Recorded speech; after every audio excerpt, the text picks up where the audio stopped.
All right, well, let's take a look at how the markets have been faring today. They were mostly in the red, but then tipped into the green. Let's find out why with our next guest, Kathy Jones, the Charles Schwab Chief Fixed Income Strategist. Thank you for joining us today. So, Kathy, as we saw, mostly in the red today, but we did see now the major indices tipping into the green. What do you think the markets are reacting to at the moment? Well, I think there's a little bit of Fed exhaustion here. We've heard over and over again from various Fed officials that they're going to hike rates, they're going to be aggressive, they're going to get inflation under control, and certainly the markets have responded to that to a great extent. And at some point, you have to get a little bit of a relief and say, okay, we got the message, it's in the market. Now let's take a breather and see where the opportunities are. And so, where are the opportunities as of right now? Well, I focus on fixed income, and we're actually looking at this big jump in yields as offering up a lot of opportunities for income investors. So we know that investors have gotten killed. The first quarter has been very brutal for fixed income as yields jumped.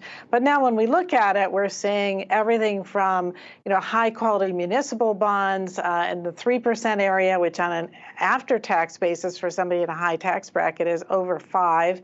Looking at investment grade corporate bonds at 3.5 to 4, preferred securities pushing up to 4.5 to 5, maybe a little bit above. It's starting to look like you can actually get income and fixed income. And so we think that that's something that investors really need to keep an eye on. You say your strategy, Kathy, is to be cautious. Are we kind of waiting out the storm over the next couple of months? No, I don't think it pays to wait out the storm in the sense that if you're waiting to buy bonds until the Fed is done hiking, you'll probably have waited far too long because, history suggests the market really is going to discount a lot of this ahead of time. And that's why we're seeing the yield curve kind of flattening out here. So what we're being cautious about, though, is credit quality and just rushing too fast. We've got a tremendous number of uncertainties with the war in Ukraine, how fast the Fed's going to move, how they're going to unwind the balance sheet, what's going to happen in Europe with the European Central Bank. We've got a lot of stuff going on here. So we're more cautious about credit quality and sort of taking a methodical approach rather than just hanging back and waiting. So, Kathy, talk about some of the key questions that your clients are asking you right now about how they should be positioning themselves in this climate. So a lot of the focus is on, okay, a lot of people have been sitting in cash or had some money in cash because the yields weren't terribly attractive and they were getting nervous about stocks. So now it comes time to rebalance, especially around tax time. Where are the opportunities? How much risk should I be taking? How long a duration should I have in my fixed income portfolio? How high is high in terms of yields? And that's one of the things we've been working on is how high can we expect yields to go? If Bullard is right, and we're going to 3+ on the Fed funds rate, I suspect that you'll see 10-year yields top out around 3%. So usually the curve converges near the peak of the cycle. I think Bullard might be a little bit on the more aggressive side than some of the rest of the Fed officials.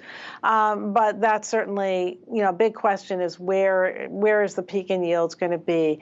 And then there's the big question around recession. Is a Fed tightening going to cause a recession down the road?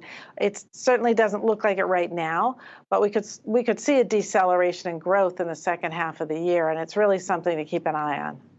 It's really interesting because in the meeting minutes, you kind of got this sense that the Fed and the FOMC really thought that they needed to get this right and this policy pathway correctly, because now the public is tuned in more so than usual into how they could themselves, with some of the policy decisions, perhaps, as you mentioned, if they are going too fast, too quickly, and too furiously, if you will, then that could potentially trigger a recession.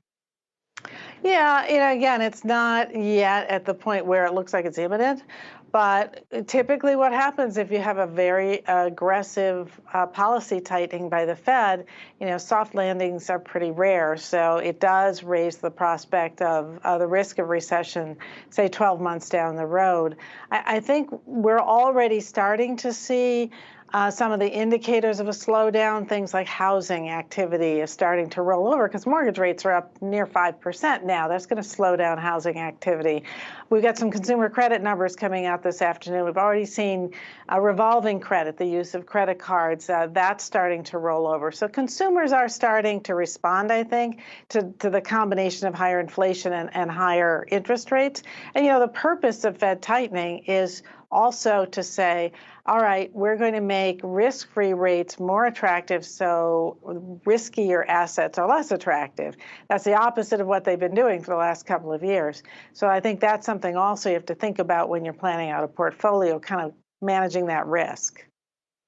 Larry Summers wrote in the Washington Post he expects or would like to see 2 consecutive meetings of 50 basis point increase from the Fed. Would you be surprised by that rather?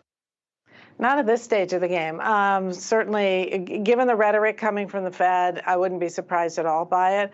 Is it the right policy? Remains to be seen. But it looks like what I get from the Fed is we want to start fast and then leave our options open. So they really, really want to communicate the idea that they're on top of the inflation situation by being aggressive with rate hikes and the balance sheet. And then maybe towards the end of the year, step back a moment and say, okay, where are we? How fast do we have to go from here? We do appreciate you joining us this afternoon. Kathy Jones there, the Charles Schwab Chief Fixed Income Strategist. Thank you so much.